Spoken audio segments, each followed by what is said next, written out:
Et salut YouTube, c'est Martin et aujourd'hui on est de retour pour une nouvelle vidéo d'une vulgarisation de termes boursiers et aujourd'hui le terme du jour sont les obligations en bourse.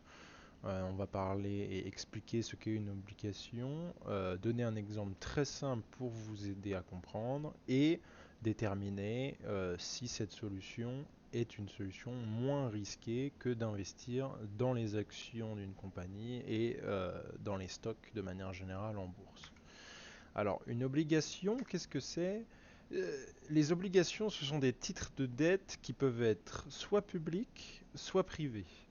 Dans le cas où dans le cas où c'est une dette publique, c'est une obligation qui est émise par un État, tel que la France.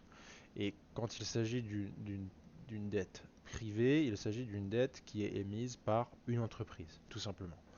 Donc, une obligation, quelle est la différence avec une action? Une obligation, contrairement à une action, donne une rémunération déterminée à l'avance qu'on appelle le coupon. Et le coupon, qu'est-ce que c'est? C'est l'équivalent du taux d'intérêt sur votre investissement. C'est un taux qui va être déterminé à l'avance par l'entité qui va émettre cette obligation. Donc soit l'État, soit une entreprise, comme présenté auparavant.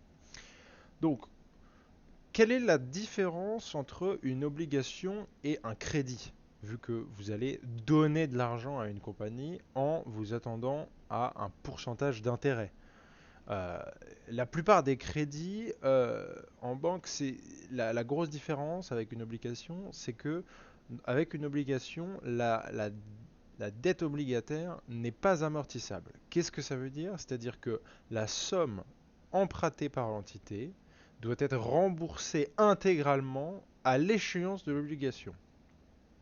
Donc, c'est-à-dire que vous allez signer une obligation, donner votre argent à une compagnie pour un certain nombre d'années, une période de temps déterminée à l'avance, tout comme le coupon.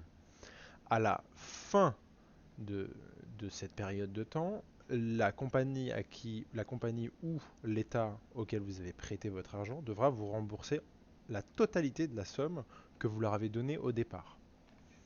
Donc l'échéance, on appelle ça aussi la maturité d'une obligation, et la maturité d'obligation, c'est la durée de l'emprunt, tout simplement.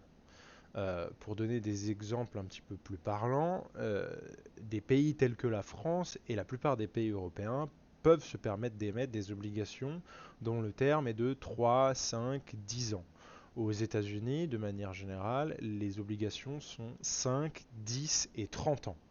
Et il y a aussi certains pays comme l'Autriche qui, de temps en temps, émettent des obligations sur 100 ans. Donc maintenant qu'on a expliqué un petit peu les termes de ce qu'est une obligation, on va donner